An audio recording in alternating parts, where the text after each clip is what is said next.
I recently had the great pleasure of interviewing Robert Redford. His highly anticipated movie Lions for Lambs hits the theaters today. At 71 years old, Redford is still going strong, running his Sundance Movie Festival, directing movies and acting. His career has spanned decades, and I'm sure if you stop and you think about it, you can name at least 3 Robert Redford movies. So do you have a favorite? I posed that exact same question to Robert Redford himself. You look at... Oh, you don't have an iron anymore. Your hair. Oh. Where are you? Stuck. The story is stalled on us. And if you were mine, I wouldn't share you with anyone. Okay, I have to change gears just a little bit. You have to change? I have to change gears just a little bit. Okay, so I'm a huge... You're going to go into high gear or low gear? I'm going to have to go into high gear now. Huge Robert Redford fan all my life. Well, thank you. I have a favorite movie.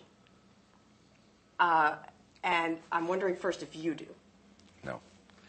No, I have... No, because there have been too many movies I've done that I've liked for different reasons. I could give you what is the most fun I've ever had, BUTCH Cassidy.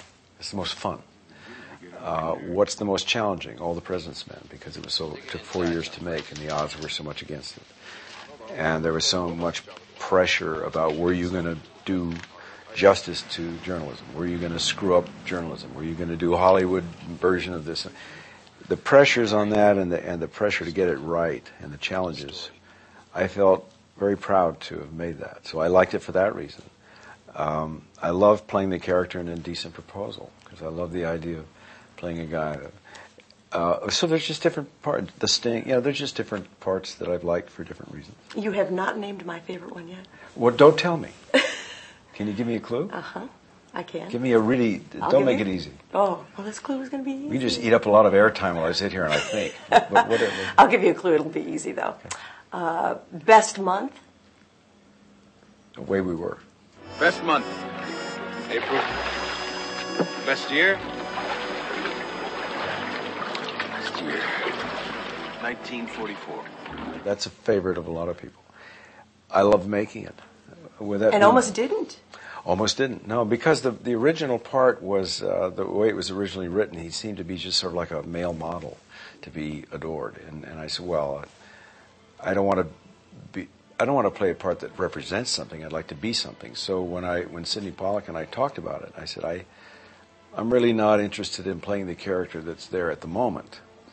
He's basically there for Barbra Streisand to fall in love with, but as a kind of figure. And I said, I would be interested in mining that a bit. And so what we came up with was the idea of somebody that knew he wasn't quite what people thought he was because of the way he looked. And he had to live with that. But he wanted to live with it honestly rather than by somebody else's needs or criteria. Then it got interesting. And so that's how we ended up doing it. Great movie. Yeah. I love it to this day. And I cry every time I see it. Really? Uh-huh. And I always hope at the end that you'll say, I love you. And I'll come back. Well, but you never do? Well, that's because there wasn't a sequel. There have been many attempts to want to make a sequel out of The Way We Were, and I thought, because leave it alone. It was a good movie, and it worked for what it was at that time. I think what we talked about was having I go on with my life, she goes on with her life, but we have a daughter in common. And then we come back together again later on when the daughter has gone off and joined a radical group and gets into trouble, and I have to go find her and bring her back, and that brings she and I back together again. So there's a revived love on a second chapter with an older age. There's too many good stories. If there weren't, that would be fine, but I said I would much rather do a story with Barbara that was fresh. There'd been a whole lot of talk that you and Paul Newman would get together one more time. Now, he's declared himself retired. Is there any chance? No, I don't think so. What he said, I think he means, and that's why we are not going to do the project that we were planning. I think age was the issue, and he was just being realistic about what was possible at the age. You're beginning to get on my nerves. Who are those guys? What's next for you? I know you have so many, projects with young people, and you work so much with them. Well, that's Sundance largely, but yeah, there are a couple of projects. One involving Branch Rickey and Jackie Robinson, which is a wonderful story. Obviously, I love baseball, but not so much because it's about baseball, but because it's a terrific story that's never been told. Walk in the Woods, Bill Bryson book that Paul and I were going to do. So there's 2 or 3. There's one from the Richard Clarke book, Against All Enemies, which would be filmed here, which I would love. I don't know if that's going to happen because the studio may not have the courage to make it.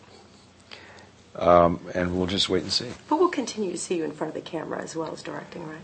I would like that. There's no reason not to. We hope that we do. It's been such a great Well, thank pleasure. you. Thanks very much.